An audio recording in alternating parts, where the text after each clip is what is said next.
So, hello, good morning mga idol. Another day, another vlog ulit. So, galing pala ako mga idol sa pinsan ko kasi nag-walking ako. So, dumiritso ako doon sa kanila.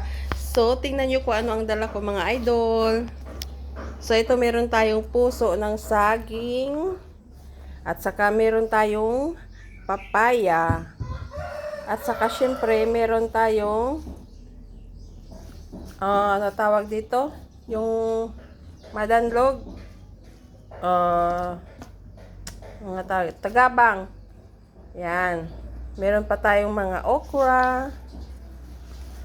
Meron pa tayo dito latoy or beans.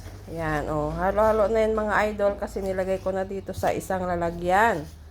And then, binigyan pa ako mga idol ng saging saba. So, yan ang mga idol. Ito pala yung gulay natin mamaya. So, thanks for watching. Thank you, Insan.